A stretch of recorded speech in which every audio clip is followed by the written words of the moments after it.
Açıyoruz. Evet. Sesin kesilmesini bekliyorsun. Öncelik GB tuşuna bir kez bırakacaksın. Tamam. Şu an dedektör ayrım yapmaya hazır hale geldi. Başlığı yaklaşık olarak zemine 5 santim kalacak seviyeye kadar yaklaştırıyorsun. Bu şekilde. Evet, şu anda metal yok. Normal şartlarda eğer ki bir ses algılarsan yaklaştırdığında zeminde gezdiriyorsun. Tespit ettiğin bir metalse orada tepki verdikten, uzaklaştıktan sonra o ses kesilecek. Diyeceksin ki böylelikle evet burada bir metal var. Biraz kenarda zemin ayarını yapmayı deneyeceksin. Şu anda herhangi bir zemin ayarı istemiyor. Bizim ne yapmamız gerekiyor? Biraz daha yüksek performans almamız gerekiyor. Daha derin arama yapmamız gerekiyor. Aslında bu ayarlar idealdir. Bir kullanıcıyı ihtiyacını karşılayacak seviyede bir algılama hassasiyetine sahiptir ama biz şartların ve bulunduğumuz ortamın bize izin verdiği ölçüde hassasiyetimizi yükselterek daha derinden algılama yapmaya çalışacağız. Şimdi hassasiyet konusunu ilgilendiren dedektörde 2 adet kısım bulunmaktadır. Sensitivity ve Gain. Sensitivity arama başlığına gönderilen sinyal gücüdür ve bu arama başlığına gönderilen sinyal gücü toprak içerisinde bulunan metal üzerinde manyetik alan yüklenmesi gerçekleştirmektedir. Gain ise toprağın içerisindeki metalin üzerinde oluşturulan manyetik alanı ne kadar hassasiyette duymak istediğimizdir, algılamak istediğimizdir. Yani biri gönderici, biri alıcı hassasiyeti olarak aklımızda bir canlandırma gerçekleştirirsek daha iyi oluşum sağlayabiliriz. Üçüncü kısım ise GND modu. Otomatik toprak ayar hızı. Dedektör otomatik toprak ayar hızına sahiptir. Böylelikle en zorlu zemin şartlarında dahi bir ayar gerçekleştirerek herhangi bir hatalı algılamaya olanak vermeyecek şekilde tasarlanmıştır. 1 en düşük, 9 en hızlı zemin ayar yapma yeteneğine sahip şekilde çalışmaktadır. Böylelikle daha zemine yaklaştırdığınızda otomatik uyumlama gerçekleştirebilir. Mod yazan 4. kısım ise arama modları arasında geçiş sağlamaktadır. 4 arama moduna sahiptir dedektör. Birinci mod yavaş arama imkanını sağlayan elektriksel ortamlarda dahi rahatlıkla arama işlemi gerçekleştireceğimiz genel arama modudur. İkinci mod elektriksel ortamlardan uzakta ve küçük nesnelerin bile algılanabileceği hızlı arama ve daha derin arama yöntemine sahiptir. Üçüncü mod 3D tarama için dedektör başlıklarıyla kullanılan arama modudur. Böylelikle boşluk tespiti yapılabilmektedir. Dördüncü mod ise tespit edilen metal objelerin derinliğinin hesaplanabildiği ayrı bir kısımdır. Burada tespit edilen hedefin etrafından yaklaşma yöntemiyle belirlediğimiz çap 4. moddaki uygun kısma girilerek tespit edilen hedefin ortalama derinliğini görebileceğimiz ayrı bir kısımdır. Şimdi bu modda 4, 1, 2, 3 Şu anda var, değil mi? birinci moddayız. Evet. Bu genel arama. Bu her türlü ortamda bir kullanıcının tüm ihtiyaçlarını karşılayabileceği bir genel arama modudur. Şimdi biz ne yapmamız gerekiyor? Dedektörün hassasiyetini arttırıp daha derinden algılama yapmaya çalışacağız. Bunun için menü tuşuna bir kez basacaksınız. Burada diğer kameramızın şarjı bittiği için telefondan video kaydına devam edeceğiz. Yaşanılan aksaklık için özür dileriz. Şimdi dedektörün sens kısmını, verici hassasiyetini yavaşça yükseltelim. Öncelikle menü tuşuna basıyoruz. Alttaki işaretleyici belirdikten sonra yavaşça yükseltiyoruz. 6 oldu. Devam edelim. 7 oldu. Devam edelim. 8 oldu. 8 idealdir. Şimdi tekrar menü tuşuna basıyoruz ve alıcı hassasiyetimizi yükselteceğiz. Gain. Yavaşça basıyoruz. 6, 7, 8 idealdir. Şimdi bu dedektörün 35 santimlik başlıkla kullanıldığında diğer mono başlıklara göre algılama gücü daha düşük olacağı için etraftaki elektriksel parazitlerden de daha az etkilenecektir. Bu gain ve sensitive hassasiyet bölümlerinde bir değişim gerçekleştirirken çevresel faktörlerden kaynaklanan elektromanyetik gürültü eğer ki dedektörde bir parazitlenmeye ve dalgalı seslere neden olursa hassasiyeti çevresel faktörlerin izin verdiği doğrultuda belirli bir seviyeye kadar düşürmemiz gerekmektedir.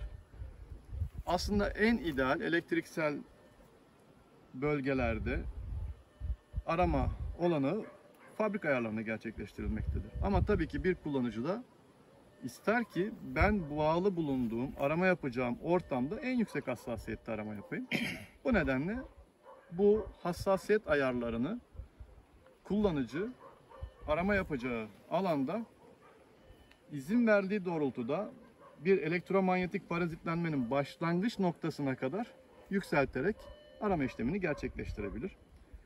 Şimdi evet bir ayar gerçekleştirdik ve aramamıza başlayabiliriz. Yavaşça süpürme yöntemiyle zeminden 5-10 santim mesafede hareket ediyoruz. Her ilerleme mesafemiz bir başlık boyu olmalı ki zeminde bulunan herhangi bir nesneyi kaçırmayalım. Şimdi hedefimizin üzerine yavaşça yaklaşıyoruz.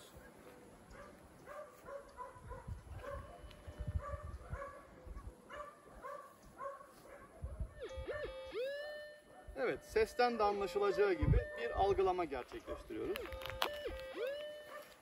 Şimdi bir algılama hissettiğimizde öncelikle tespit edilen materyalin tam merkez noktasını anlamamız gerekmektedir. Bu nedenle tarama yöntemini artı süpürme yöntemiyle merkez noktasını bulmak için kullanmalıyız.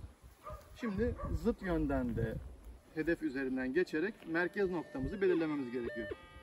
Şimdi bu yönü bulduk. Bir de diğer yönden gelerek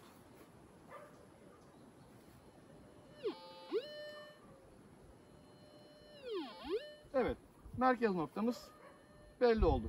Şimdi hedeften uzaklaşacağız. Başlığı zemine yaklaştıracağız ve yavaşça hedefe doğru yaklaşacağız.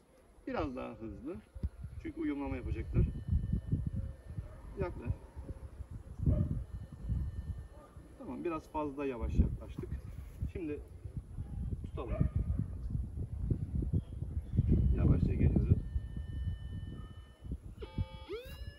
Tamam, metali tam tanımladığı için. Tamam. Şimdi bir de bu taraftan.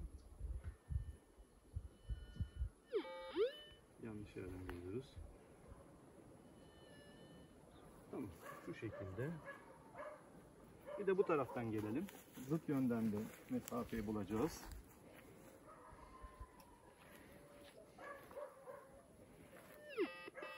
Tamam. Şöyle mesela. Diğer zıt kutuptan gelelim şimdi. Tamam. Tamam, şu mesafemiz bu şekilde. Yaklaşık olarak belirlediğimiz mesafe 20 santime 12 santim gibi bir hedef boyutu belirledik. Bunun ortalamasını almamız gerekiyor. 12 ile 20 santim arası yaklaşık olarak 16 santimlik bir çapa tekabül edecektir. Şimdi menüden 4. kısma işaretleyelim, altına kadar gelelim. Yazık. GB tuşuna basılıyoruz. Dördüncü kısma geldiğinde devam edecek. Siz basın. Tekrar basın. Şimdi burada ilerliyor. Basın. Bas. Basın. Basın. Basın. Bir daha. Tamam. Yeterli oldu. Şimdi yanıp sönmesinin durmasını bekleyeceğiz. Tamam. Ekrandan normal belirdiğinde yazılarımız. Şimdi arama başlığını yukarı kaldırıyoruz ve belirlediğimiz hedef merkezine doğru yaklaştırıyoruz. Tamamen yaklaştırın. Dayayabilirsiniz. Ve ekranda derinliği santimetre cinsinden yine aynı boyutta hesaplayabiliyoruz. Böylelikle tespit edilen hedefin derinliğini anlayabiliyoruz. Tekrar süpürme yöntemiyle zaten seste bir kesilme yaparak bize demir olduğunu bildiriyordu.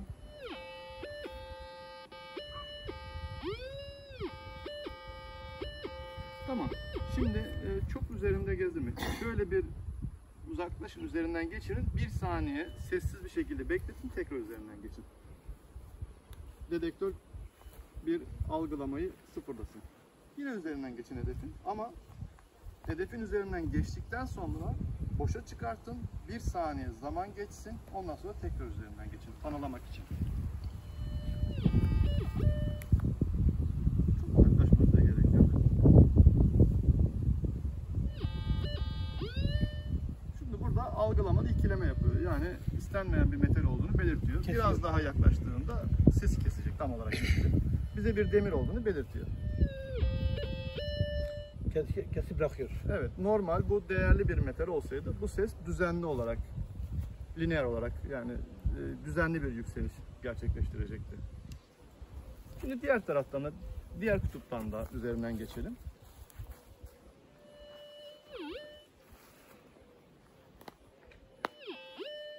Evet. Bu şekilde tespit edilen metal hakkında bilgi sahibi olabiliyoruz. Metal değerli mi, değersiz mi? Hangi iletkenlik seviyesine sahip ve derinliği ne kadar? Bu arama işlemi kullanılan arama devam edecektir. 35 santimlik arama başlığı maksimum 1,5 metreye kadar. İdeal olarak düşündüğümüzde 1 metreye kadar aramaya olanak sağlar. Ve metalleri hem iletkenlik seviyesini numarik olarak hem de DD donanıma sahip olduğu için metalleri de demir içeriyor veya içermiyor şeklinde kullanıcısına bildirmektedir. İlk etapta aramak için bir kullanıcıya bu bilgiler yeterli olmaktadır. Çevresel faktörlerin gerektirdiği kullanım detayları da kullanıcı zaman içerisinde aramak istediği bölgelerde kendini uyarlayarak daha üstün performans sergileyebilir ve daha derin aramalara olanak sağlayabilir. Burada kesebiliriz bu videoyu.